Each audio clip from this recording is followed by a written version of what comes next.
이것이 신자의 삶이다라는 제목으로 오늘 하나님 말씀을 전하겠습니다. 한국 기독교회사에서 신앙의 큰 거인 같은 그런 인물들이 많이 계세요. 그 가운데서도 정말 빼놓을 수 없는 한 분, 그러면 으뜸으로 손양원 목사님을 꼽을 수 있겠죠. 손 목사님은 일제 강점기에 신사참배 겁으로 옥고를 치르세요. 부산 감만동의 한센인 수용소에서 전도사로 사역을 시작하시는데요. 그러다가 여수에 있는 애양원이라는 교회에 이제 애양원 교회에 부임을 하시죠. 이 애양원 곳 역시 우리나라 최대의 그 한센인 집당 수용 시설이 있던 곳이죠. 일제 시대 때 이제 일제가 한센인들을 다 그 여수 한 곳으로 이제 몰아서 그 애양원이라는 곳으로 다 이제 수용하는 그런 시설을 만들죠. 자, 목사님은 여기에 있는 이 한센인 교회, 애양원 교회에 부임을 하셔가지고 지극정성으로 한센인들을 돌보세요. 애양원 한센인 중에서도 가장 상태가 심한 사람들이 모여 있었던 방이 14호실이라는 곳이 있었다고 합니다. 이 14호실은 정말 너무 처참한 환경이었는데요. 바닥에는 피고름이 늘 흥건해가지고 발을 디디고 다닐 수 없을 정도의 그런 곳이었어요. 근데 손 목사님은 그곳에 늘 들어가서 환자들을 신방하실 때 환자들의 환부를 입으로 그 고름을 다 빨아내고 했던 그런 것으로 유명하죠. 그렇게 한센인들을 사랑하고 섬겼던 목사님이십니다. 무엇보다도 이 목사님에 관련해서 가장 충격적인 일화는 뭘까요? 가장 충격적인 일화는 그 두 아들의 순교와 관련이 되어 있죠. 1948년 여순 사건이 일어났을 때 순천 사범학교와 순천 중학교에서 재학 중이던 이 두 아들이 좌익 세력에 의해서 총살을 당하면서 순교를 하게 됩니다. 그냥 총살이 아니었죠. 그 믿음을 지키고 있다는 이유로 순교를 하게 됐어요. 근데 후에 목사님이 그 두 아들을, 자신의 두 아들을 죽인 그 원수 같은 그 학생을 자기의 양아들로 삼잖아요. 작년 여러분 그 다니엘 기도회 때 기억나시죠? 그 양아들의 아들, 그러니까 이제 손자가 됐는데요. 그 손자가 지금은 선교사가 되어가지고 그렇게 간증을 나누는 그런 이야기였어요. 살인자의 아들로 또 살아야 했던, 그러나 이제 복음을 만나면서 이제는 그 사랑을 전하고 있는 그런 선교사였죠. 여러분, 근데 이 손 목사님이 두 아들의 장례식에서 했다는 그 9가지 감사기도는 지금도 아주 유명한 그런 것으로 전해져 와요. 그분의 손편지로 쓴 이 9가지 감사 기도 제목이 손양원 기념관에 그대로 보존이 되어 있다고 하는데요. 자, 그 내용을 제가 조금 소개해 보겠습니다. 1. 나 같은 죄인의 혈통에서 순교의 자식이 나게 하셨으니 하나님께 감사합니다. 2. 허다한 많은 성도 중에서 어찌 이런 보배를 주께서 하필 내게 맡겨 주셨는지 주께 감사합니다. 3. 삼남 삼녀 중에서도 가장 아름다운 두 아들을 바치게 하셔서 감사합니다. 4. 한 아들 순교도 귀하거든 하물며 두 아들이 함께 순교했으니 더욱 감사합니다. 5. 예수 믿다가 와석종신, 이 와석종신이라는 말은 제명을 다하고 제명을 다하고 편안하게 자리에 누워서 임종하는 것을 이제 와석종신이라고 그러는데, 예수 믿다가 와석종신하는 것도 큰 복이라 하거늘 전도하다 총살 순교 당하였으니 주님께 감사합니다. 6. 미국 가려고 준비하던 두 아들 미국보다 더 좋은 천국 갔으니 안심되어 감사합니다. 7. 내 아들 죽인 원수를 회개시켜 아들 삼고자 하는 사랑하는 마음 주신 하나님께 감사합니다. 8. 내 아들의 순교의 열매로 무수한 천국의 아들들이 생길 것을 생각하니 감사합니다. 9. 이 같은 역경 속에서도 하나님의 사랑을 깨닫고 신혜를 찾는 기쁜 마음, 여유 있는 믿음을 주시니 감사합니다. 이런 9가지 기도 제목을, 감사의 기도를 두 아들의 장례식장에서 그렇게 사람들 앞에서 드릴 수 있었어요. 놀랍죠. 여러분, 이런 믿음 참 지금 봐도 너무너무 놀라운 그런 믿음이 아닐 수 없어요. 근데 여러분, 이뿐만이 아니죠. 손양원 목사님은 2년 후에 1950년에 본인도 순교를 하세요. 전쟁의 상황 속에서 목사님은 끝까지 피난을 거부하고 애양원을 지키세요. 애양원에 피난 갈 수 없는 그 한센인들과 함께 그곳을 지키다가 결국 총살을 당하게 되셨죠. 여러분, 손양원 목사님의 아내 정양순 사모님이 목사님 시신 앞에서 먼저 이렇게 울면서 당신 소원대로 됐군요 이렇게 하신 다음에 하나님께 기도했다고 그래요. 하나님 감사합니다. 남편의 소원을 이루어 주셔서 감사합니다. 그렇게 기도하셨대요. 남편의 소원이 뭐였던 거예요? 하나님 앞에 복음 전하다가 순교의 삶을 사는 것이 목사님의 소원이었던 거죠.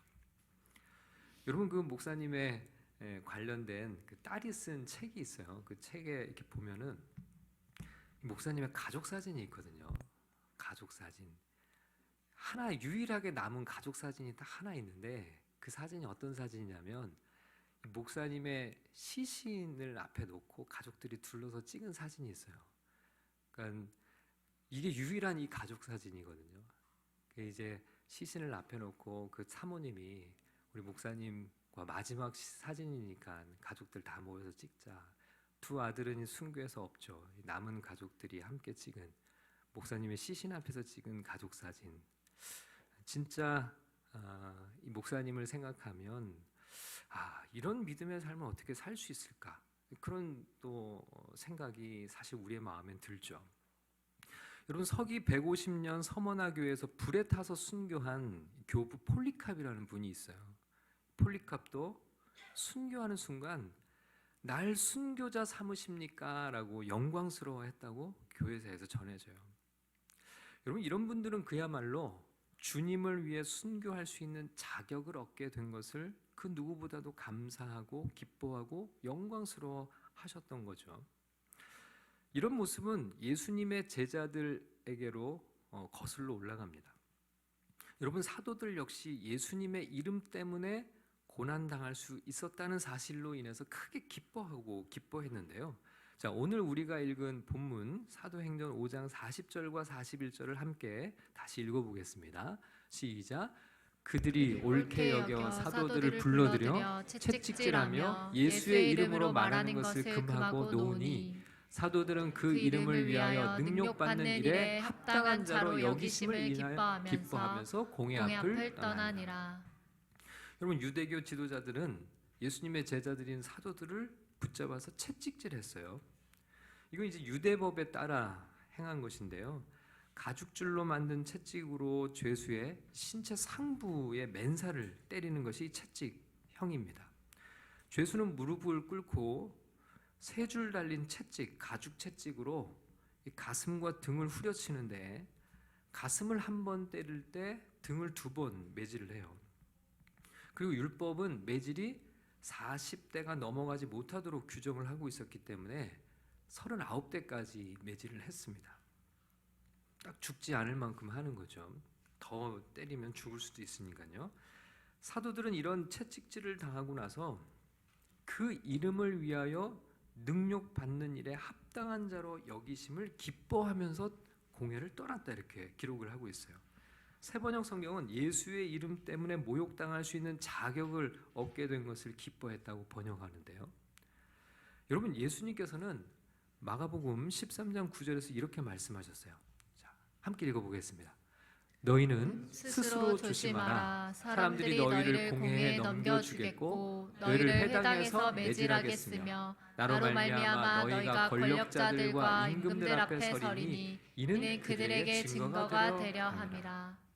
여러분, 사도들은요, 예수님의 이 말씀이 바로 지금 이 순간 자신들의 삶에서 성취되었다고 생각하고 있어요. 우리가 이제 예수님의 이 말씀처럼 공회의 회당 앞에 나가 매질당하면서 예수님의 복음 증거자로, 예수님의 제자로 이제는 그런 자격을 갖게 된 것을 기뻐하고 있고 감사하고 있는 거예요.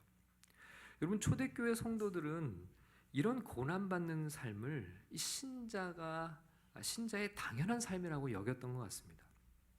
베드로전서 2장 20절 말씀을 같이 읽어보겠습니다. 시작. 죄가 있어 매를 맞고 참으면 무슨 칭찬이 있으리요. 그러나 선을 행함으로 고난을 받고 참으면 이는 하나님 앞에 아름다우니라. 여러분, 사도들의 삶도 그랬고 초대교회 성도들의 삶에도 그랬는데요, 고난이 그치질 않았거든요. 그런데 박해와 고난 속에서 오히려 그 고난의 삶을 참으면서 인내하며 견디는 것을, 그렇게 하나님 앞에 자신의 삶을 올려드리는 것을 아름다운 일이라고 얘기를 했어요. 하나님 앞에 아름다운 일, 아름다운 신앙의 열매라고 그들은 여겼어요. 억울하고 분하고 그리고 고통스러워서 견딜 수 없는 것이 아니라 오히려 이것은 하나님 앞에서 아름다운 것이다. 이 고난을 참고 견디는 것은 우리 하나님이 기뻐 받으시는 아름다운 예배다. 여러분, 사도들과 초대교회 성도들을 통해서 우리는 신자의 삶이라는 것은 어떤 것일까 한번 생각해 보게 돼요. 자, 오늘 우리 본문 속에서 진정한 신자의 삶이란 무엇인가, 그것을 함께 살펴보려고 합니다. 말씀 가운데 큰 은혜가 우리 모두에게 임하시기를 주님의 이름으로 축원합니다. 여러분, 신자들의 삶이란 무엇인가? 신자들의 삶의 중요한 특징 한 가지를 오늘 본문에서 발견하는데요, 그건 바로 기쁨입니다. 기쁨. 여러분, 사도들과 초대교회 성도들의 가장 두드러진 공통점 특징을 하나 꼽으라고 그러면 빼놓을 수 없는 것이 기쁨이에요. 여러분, 41절 말씀을 다시 한번 읽어보겠습니다. 시작.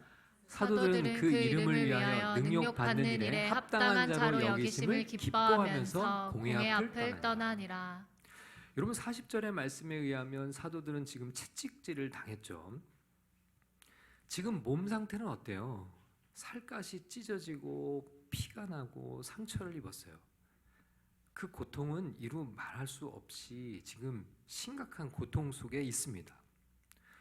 채찍질을 당할 때도 고통스럽지만 여러분, 채찍이 끝나면 고통이 바로 그치나요? 아니죠. 그 상처가 아물기까지 그 고통은 계속 지속이 돼요. 여러분, 한번 생각해 볼까요? 가슴 앞쪽에도 채찍을 맞았고 등 쪽에도 채찍을 맞았잖아요. 여러분, 엎드려 잘 수도 없고 누워 잘 수도 없고 자는 순간 내내 고통스러울 거예요. 그럼에도 불구하고 이런 고통 속에서 왜 사도들은 기뻐할 수 있었을까? 여러분, 이 고통이 지속되는 상황이 어떻게 기쁜가? 이상하잖아요. 맞으면서 기쁘다 그렇게 하면 그거는 정상적인 게 아닌 것처럼 보이잖아요. 근데 여러분, 여기서 우리는 아주 중요한 사실 한 가지를 발견합니다. 성경이 말씀하는 이 기쁨의 본질이 뭔가 하는 것을 우리가 깨닫게 돼요. 여러분, 우리는 흔히 기쁨 그러면 그것을 여러 가지 감정 중에 하나로 생각을 하죠. 감정. 여러분, 기쁨을 감정이라고 생각하면요, 성경을 읽다가 이런 구절이 너무 부담스러워요. 빌립보서 4장 4절 말씀인데요, 빌립보서 4장 4절 같이 읽어볼까요? 주 안에서 항상 기뻐하라. 내가 다시 말하노니 기뻐하라. 이런 구절 너무 부담스럽잖아요.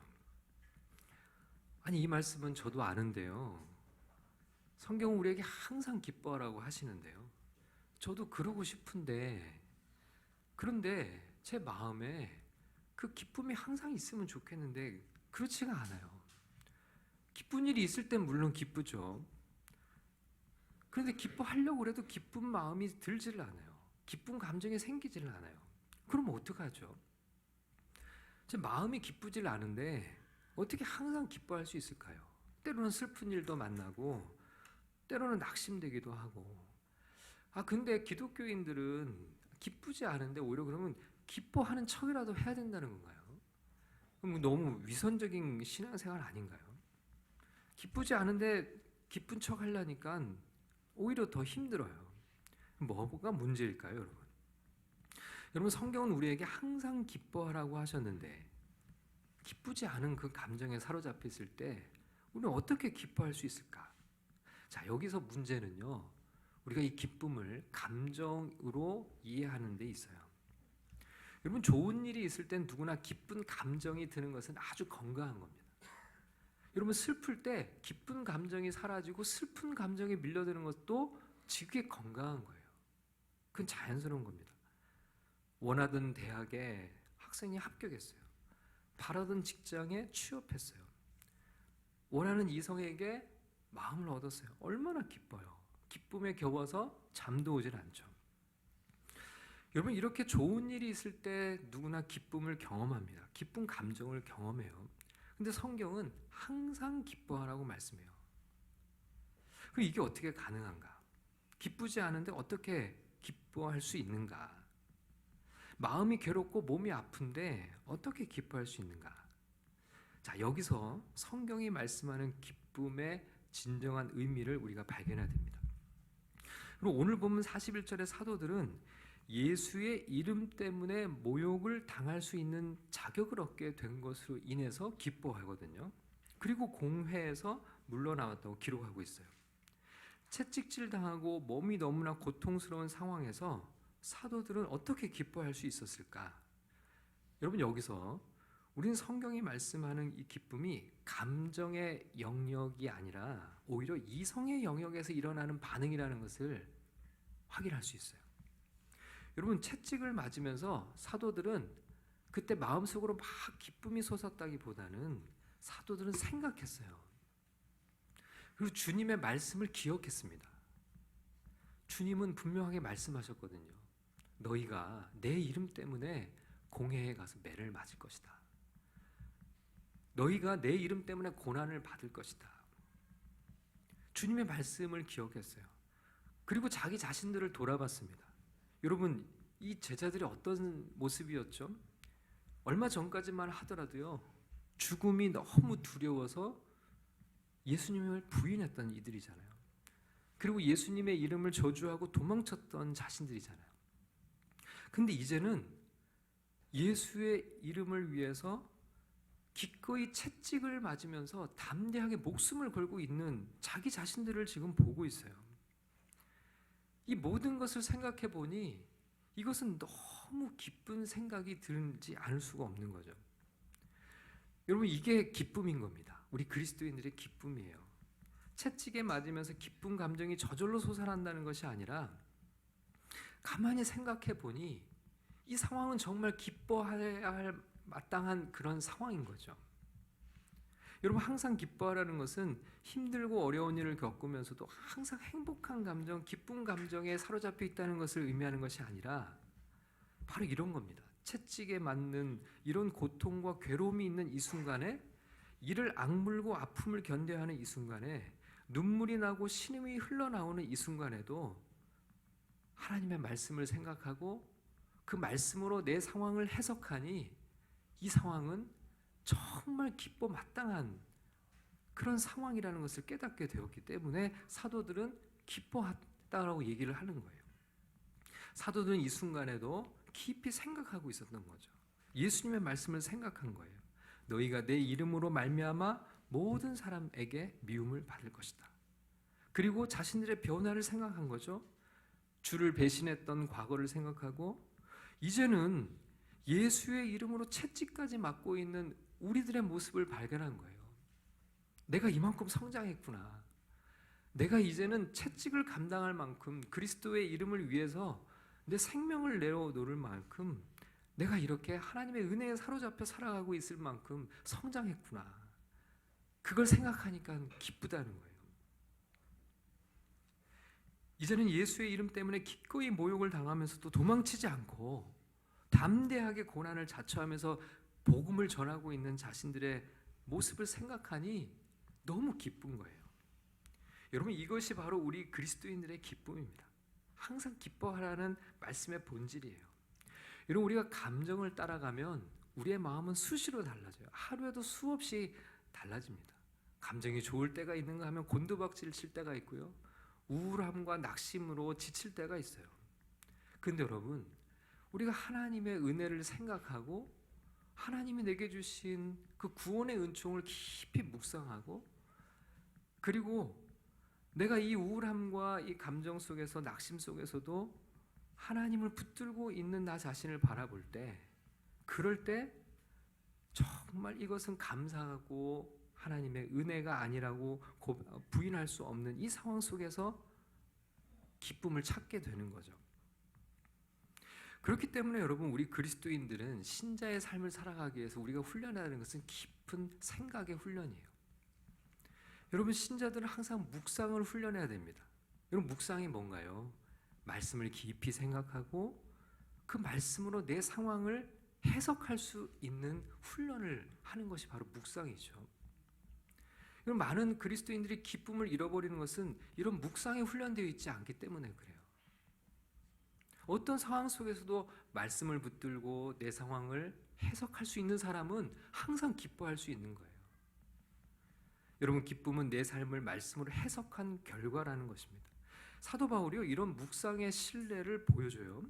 골로새서 1장 24절 말씀을 다 같이 한번 읽어볼까요? 시작. 나는 이제 너희를 위하여 받는 괴로움을 기뻐하고 그리스도의 남은 고난을 그의 몸된 교회를 위하여 내 육체에 채우노라. 여러분, 여기서도요, 바울은 괴로움을 기뻐한다고 얘기를 해요. 괴로움을. 여러분, 괴로움이라고 하는 것도 감정이잖아요. 마음이 괴로운 거예요. 몸이 괴롭고 상황이 괴로운 거예요. 근데 괴로움과 기쁨이 어떻게 공존할 수 있는 거죠? 여러분, 이 괴로움은 감정의 상태지만 이 기쁨은 이성의 영역에 있는 거예요. 마음이 괴롭고 힘든데 이 순간에도 바울은 기쁨을 고백할 수 있는 거예요. 기쁨을 감정으로 이해하면 말이 안 되는 이야기인데, 그런데 사도는 그렇게 말하는 거예요. 괴로움을 기뻐하고 있다. 자, 그 이유가 뭐냐면 골로새서 1장 25절에 있어요. 25절을 읽어보겠습니다. 시작. 내가 교회에 일꾼 된 것은 하나님이 너희를 위하여 내게 주신 직분을 따라 하나님의 말씀을 이루려 함이니라. 여러분, 내가 너희로 인하여 참으로 괴로움을 당하고 있다. 내 마음은 괴로운 게 맞아요. 그런데 나는 알고 있다. 이 모든 일이 하나님의 말씀을 이루기 위함이라는 것이다. 내가 교회의 일꾼이 되어 이런 괴로움을 당하는 것은 하나님이 너희를 위하여 이 주신 직분을 따라 하나님의 말씀을 이루게 하시기 위함이다. 내가 지금 그 하나님의 말씀을 이루고 하나님의 뜻을 이루고 있다는 것으로 이 괴로움이 해석이 되니까 나는 기쁘다는 거 고백할 수 있는 거죠.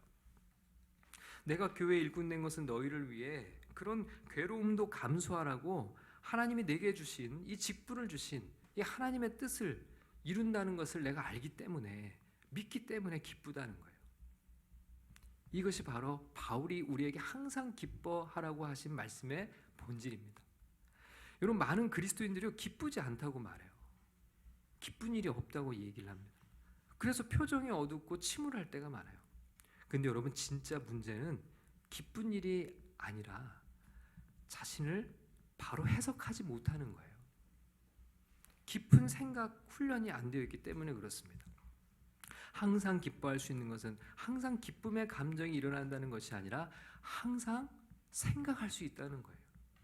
묵상할 수 있는 능력으로 자신의 삶을 해석할 수 있기 때문에 기뻐한다는 거예요.